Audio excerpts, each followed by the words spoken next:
नमस्कार मंडळी, स्वागत आहे तुमचं सार्थ फॅमिली कुकिंग चॅनलमध्ये। संध्याकाळच्या वेळी काहीतरी चटपटीत आणि चमचमीत खावंसं वाटते, पण सोबत आरोग्याची आणि डाएटची पण सुद्धा काळजी घ्यायची आहे। मग त्यासाठीच आज आपण बनवणार आहोत अतिशय चविष्ट, पौष्टिक आणि झटपट होणारा मका चाट। विशेष म्हणजे ह्याच्यामध्ये जराही तेलाचा वापर केलेला नाही आहे। चला तर मग वेळ न घालवता आपण रेसिपीला सुरुवात करूया। हा चाट बनवण्यासाठी इथे मी सर्वात आधी कच्चे मके घेतलेले आहेत।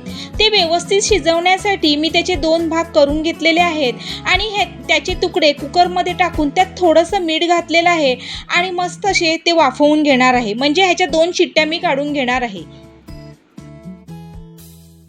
इथे आपले मक्के मस्त असे एकदम छान वाफवून तयार झालेले आहेत। आता ते थोडे मी गार करून घेतलेले आहेत आणि एका प्लेटमध्ये त्याचे सगळे दाणे असे व्यवस्थित मी वेगवेगळे काढून घेतलेले आहेत।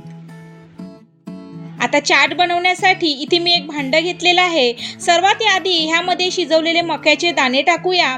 त्यानंतर यामध्ये जाईल बारीक चिरलेला कांदा आणि फ्रेश टोमॅटो, तो सुद्धा बारीक चिरून घ्यायचा। आणि मग ह्याच्यामध्ये टाकणार आहे चवीसाठी थोडंसं काळं मीठ आणि थोडं साधं मीठ, लाल मिर्च पावडर आणि चाट मसाला। आता ह्यामध्ये टाकूया भरपूर सारी बारीक चिरलेली कोथिंबीर आणि चटपटीतपणासाठी लिंबाचा रस ह्यामध्ये पिळूया। आता हे सर्व पदार्थ चमच्याने छान असं एकत्रित मिक्स करून घेऊया, जेणेकरून मसाल्याची चव सगळ्या दाण्यांना लागेल। बघा किती रंगीबिरंगी आणि अप्रतिम दिसतोय आपला चाट। आता हा चाट आपण एका डिशमध्ये काढून घेऊया आणि तो खाण्यासाठी सुद्धा रेडी आहे।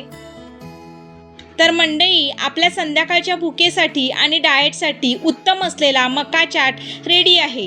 तुम्हीही ही रेसिपी तुमच्या घरी नक्की ट्राय करा। व्हिडिओ आवडला असेल तर एक लाईक आणि शेअर करा आणि अशा सोप्या रेसिपीजसाठी चॅनलला सबस्क्राईब करायला अजिबात विसरू नका। भेटू पुन्हा एका नवीन रेसिपीसह, तोपर्यंत धन्यवाद।